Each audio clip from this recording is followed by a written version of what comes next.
Hey, Allie, have you ever thought about how talent grows? Come to think of it, I haven't. But I do have some part of the answer. To explore this topic, let's start at the very beginning. What is talent, in itself? That question isn't too hard. Talent is how skilled you are at a certain something, so to speak. You have a talent for things you excel or are working towards excelling at. Here is the dictionary definition of talent. But this medley of words has meaning to it. The word natural stands out here. Being a natural at something means it comes easy to you. But no one is ever born a natural. Their environments and passions eventually develop a talent. If you're born into a family of violinists, they would probably teach you the basics at a young age. You would know the notes and markings as a toddler, and would enjoy music. So, the stimuli around you have an effect on your talent. But they don't totally determine how talented you are at something, right? Yes. Think about it like this. If you're born into a family of circus performers, and acrobats surround you by the day, would you become an acrobat? Possibly. But what if you never try the trapeze and go to school for most of the day? What if your passion is in writing instead? You might not put so much time into acrobatics. This book, The Talent Code by Daniel Coyle, describes the formation of talent. We are about to go over some of its principles with you. Daniel Coyle states that talent grows through nerve circuits in the brain and a substance called myelin. Let's explain, starting with how the nerve circuits factor into talent. The nerve circuits are fired when you try a skill, for example kicking a soccer ball.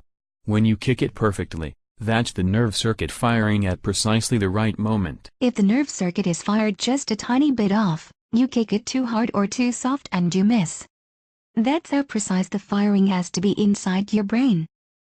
The question arises, if it's so hard to time nerve circuits, how do you hone a skill? Well, that's where this insulation around the gray pathways comes in. Do you see the way it seems to wrap around the gray paths? The gray paths are the paths that the nerve signals take when fired. So, what does the insulation do? This insulation is called myelin. It actually wraps around nerve pathways, as shown in the diagram. It makes the signals move faster. The signals moving faster helps them get on time, and helps you time your kick just right. The more myelin, the better. But here's something to think about, there are so many skills.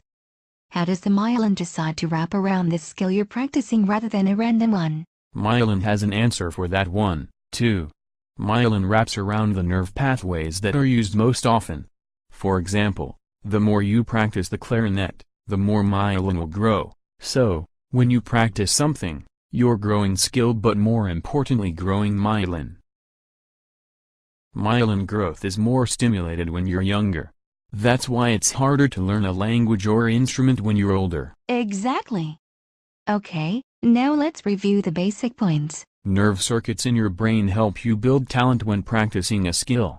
To hit that note with perfect pitch, the nerve signal must be precisely timed. Myelin is like a white coat, so to speak, that wraps around the nerve pathways and helps the signals move faster so you hit that note perfectly and consistently. Myelin wraps around nerve pathways used the most, so the more you practice, the more myelin will wrap and the more skilled you become. More detailed information about this and deeper insight into talent growth can be found in the book The Talent Code. Well, that wraps up our discussion about talent and its growth. We highly recommend you pursue the talent code and be aware of what goes on in your brain when you practice. Farewell, until we meet again.